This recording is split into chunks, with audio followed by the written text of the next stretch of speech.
Hello students, good morning. हमने इसके पहले पढ़ा कि गुणसूत्रों में किसी प्रकार का परिवर्तन हो जाए तो किस प्रकार की बीमारियां होती। अब यहाँ हम देख लेते हैं कि यदि ऑटोसोमल गुणसूत्रों में, कायिक गुणसूत्रों में उत्परिवर्तनजन्य अर्थात किसी भी समय अचानक जो परिवर्तन हो जाए, उत्परिवर्तन हो जाए, अचानक परिवर्तन हो जाए तो कौन कौन सी बीमारियां होंगी। इनमें सबसे पहली बीमारियां फिनाइलकीटोन्यूरिया, एल्केप्टोन्यूरिया, थैलेसीमिया, गाउचस रोग, टी सैक रोग, एल्बिनिज्म और अल्जाइमर रोग जिसे डिमेंशिया भी कहते हैं, और सिकल सेल एनीमिया। इनके लक्षणों के बारे में भी थोड़ा थोड़ा सा आप लोग देख सकते हैं, है ना। और जिनमें मैं प्रमुख रूप से आपको सिकल सेल एनीमिया के ऊपर प्रकाश डालना चाहूँगी थोड़ा सा, है ना, कि इसमें सिकल सेल एनीमिया में जो है, यह जो है क्या है कि इसमें जो इसका लक्षण है कि इसमें आरबीसी होता है ना, जो लाल रक्त कणिका है, वो गोल ना होकर हंसिया के आकार की हो जाती हैं, और इस तरह से उस मनुष्य के शरीर में जो है ऑक्सीजन की कमी हो जाती है, हीमोग्लोबिन की कमी हो जाती है, और जो है क्या हो गया, उसे एनीमिया हो जाता है। इसलिए सिकल सेल एनीमिया इसका नाम रख दिया गया है। अब हम पढ़ लेते हैं एल्बिनिज्म। एल्बिनिज्म वाली बीमारी आप जानते होंगे, जब मनुष्य में की त्वचा में जो है मेलानिन पिगमेंट, जिसके कारण उसकी त्वचा का रंग निर्धारित होता है, वह जो है क्या हो जाता है, उसमें मेलानिन में अचानक जो है उसके लिए रिस्पॉन्सिबल जो जीन है ना, उसमें अचानक उत्परिवर्तन हो जाता है और मेलानिन का निर्माण होना बंद हो जाता है। तो उसमें के शरीर का, उसकी त्वचा का रंग कैसा हो जाएगा, सफ़ेद हो जाता है। बालों का रंग भी सफ़ेद हो जाता है, ऐसे जो जिसको हम लोग अक्सर बोल देते हैं भूरी भूरा, ऐसा टाइप का बोल देते हैं ना। पूरे शरीर का कलर जो है एकदम मेलानिन होता ही नहीं उसमें, है ना, तो वो एल्बिनिज्म कहलाया। डिमेंशिया रोग, डिमेंशिया रोग में क्या हो जाता है कि जो है अचानक जो है ना, ये जो वैसे तो जनरली ये 50 साल की उम्र के बाद लोगों में ये परिवर्तन होता है कि व्यक्ति जो है अपनी याददाश्त, उसका स्मृति भंग हो जाता है, किसी चीज़ को याद ही नहीं रख पाता, इवन वो अपना नाम भी याद नहीं रखता है ना, और उसकी स्थिति जो है बहुत दयनीय हो जाती है। तो इस तरह से जो है ये हो गया। अब हम देख लेते हैं कि लिंग गुणसूत्रों में अर्थात एलोसोम्स में उत्परिवर्तनजन्य विकृतियां कौन कौन सी हो सकती हैं। तो जब एलोसोम्स में जो है अचानक किसी प्रकार का उत्परिवर्तन हो जाए तो जो रोग होता है, और चूंकि उत्परिवर्तनजन्य रोग का क्या होता है, वंशागति होती है, एक पीढ़ी से दूसरी पीढ़ी तक पहुँचता है ना। तो इस प्रकार से कौन कौन सी बीमारियाँ हैं, कलर ब्लाइंडनेस जिसे वर्णांधता कहा जाता है, फिर दूसरी बीमारी हीमोफीलिया, उसके बाद है पेशीय क्षति, गंजापन और रतौंधी माने नाइट ब्लाइंडनेस, है ना, ये बीमारी जो है वो हो जाती है। ये सभी जो है लिंग संलग्न रोग हैं, सेक्स लिंक्ड डिजीज़ हैं। ये सभी एक्स क्रोमोसोम पर स्थित अप्रभावी जीन के कारण वंशागत होती हैं। एक्स क्रोमोसोम पर ही याद रखेंगे, लिंग जो है गुणसूत्र कैसा होगा, एक्स एक्स एक्स वाई। तो जो है एक्स पर ही यदि वह कैसा हो, एक्स पर स्थित अप्रभावी जीन के कारण यह बीमारी होती है और वंशागत होती है, और इसीलिए फीमेल की अपेक्षा मेल को ज़्यादा प्रभावित करती है, क्योंकि मेल में एक ही एक्स क्रोमोसोम होता है। इसमें सबसे पहले बीमारी का नाम हम देख लेते हैं, कलर ब्लाइंडनेस। कलर ब्लाइंडनेस वर्णांधता, जिसमें मनुष्य जो है कलर में, विभिन्न कलर में 7 रंग के कलर्स होते हैं ना, उनमें वो भेद नहीं कर पाता, एकदम ईजिली जो है भेद नहीं कर पाता, और मोस्टली जो है वह रेड और ग्रीन कलर को जो है विभेदित नहीं कर पाता है। तो इस प्रकार से यदि वो जो है लाल रंग को विभेदित नहीं कर पाता तो उसको कहा जाता है प्रोटानोपिया, कलर ब्लाइंडनेस। और जब वो जो है हरे रंग को जो है की वर्णांधता होती है तो उसको कहा जाता है ड्यूटेरानोपिया। और ये जो जीन है प्रमुख रूप से जो है एक्स पर, है ना, ये जीन अप्रभावी रूप से एक एक्स पर, और प्रभावी तथा प्रभावी जीन जो है दूसरे एक्स पर पाया जाता है। वाई क्रोमोसोम बिल्कुल इससे जो है फ्री रहता है, वाई के ऊपर कुछ प्रभाव नहीं इसका। और जो है फीमेल में चूंकि 2 एक्स क्रोमोसोम होते हैं, इसीलिए फीमेल में जो है कलर ब्लाइंडनेस का अप्रभावी जीन दोनों एक्स क्रोमोसोम में होगा, तभी वह फीमेल जो है कलर ब्लाइंडनेस वाली होगी, है ना। जैसे कि एक्स ऊपर में स्मॉल सी, फिर एक्स स्मॉल सी है ना, कलर ब्लाइंड को स्मॉल सी से रिप्रेजेंट किए, तो दोनों ही एक्स में यदि होगा उसका कलर ब्लाइंड वाला जीन, तभी वह जो है कलर ब्लाइंड होगी, वह फीमेल, है ना। और मेल में यदि एक ही तो एक्स होता है, उसके ऊपर सी आ गया, माने वो कलर ब्लाइंड हो जाएगा वो। जब यह जीन X एक ही X पर होगा तब जो है X का प्रभावी जीन, दूसरा X जो प्रभावी है उसका फीमेल का, तो वो उसके अप्रभावी गुण को क्या कर देता है, दबा देता है। इसीलिए वह फीमेल जो है कभी वर्णांध नहीं होगी यदि एक ही X में है तो, बल्कि तब उस कंडीशन में वो क्या हो जाएगी, चूंकि उसके ऊपर तो है कलर ब्लाइंड का जीन स्मॉल सी वाला है ना, X स्मॉल सी वाला, इसलिए वो कैरियर हो जाएगी ना, क्या होगी, वाहक या कैरियर होगी, लेकिन स्वयं जो है कलर ब्लाइंड नहीं होगी।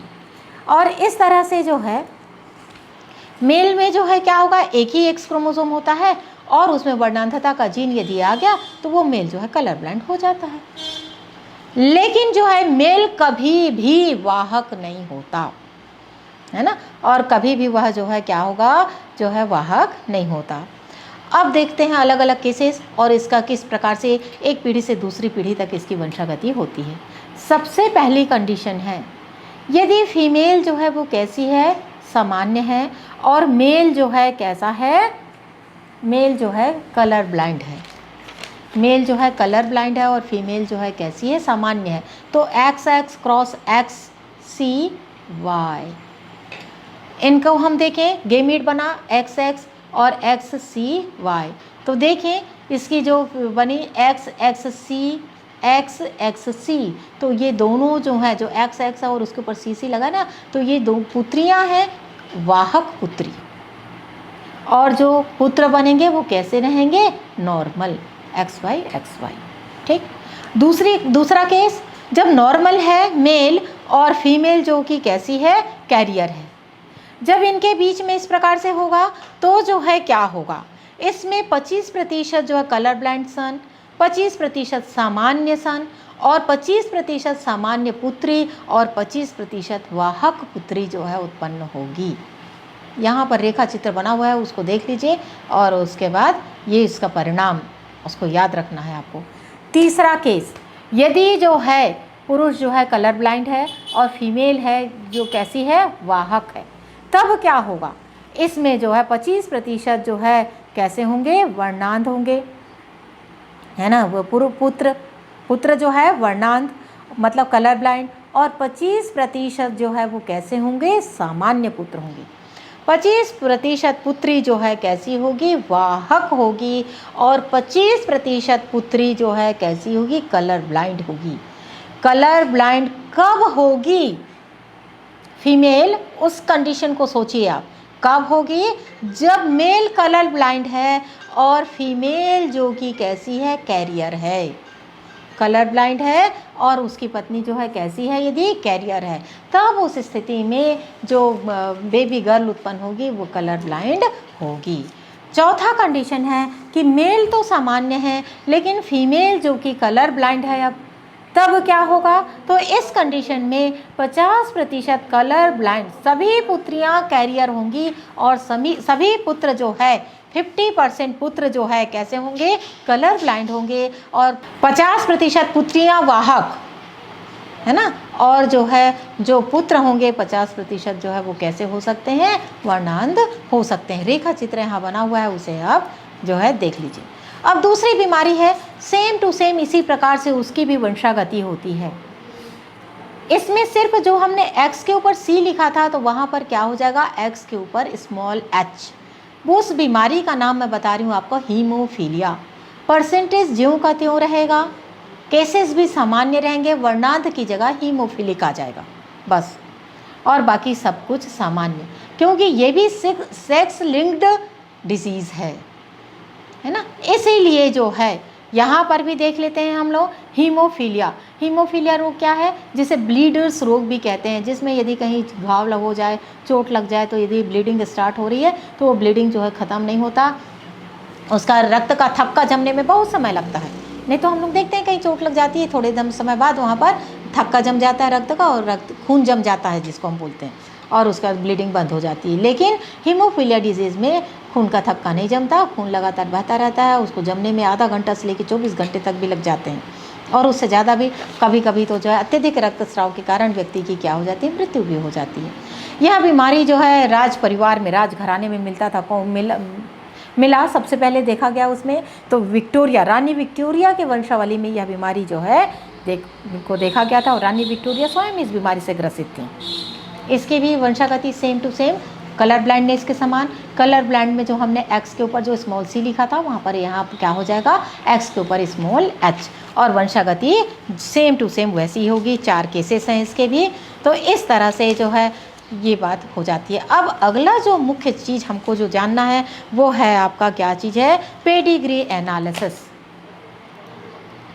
पेडिग्री एनालिसिस जो है वो क्या है, पेडिग्री एनालिसिस होता है जिसके द्वारा जो वंशावली विश्लेषण है ना, तो पूर्वजों के लक्षणों, उसके व्यवहार, उसकी प्रकृति से संबंधित दस्तावेजों के विश्लेषण को वंशावली विश्लेषण या पेडिग्री एनालिसिस कहते हैं।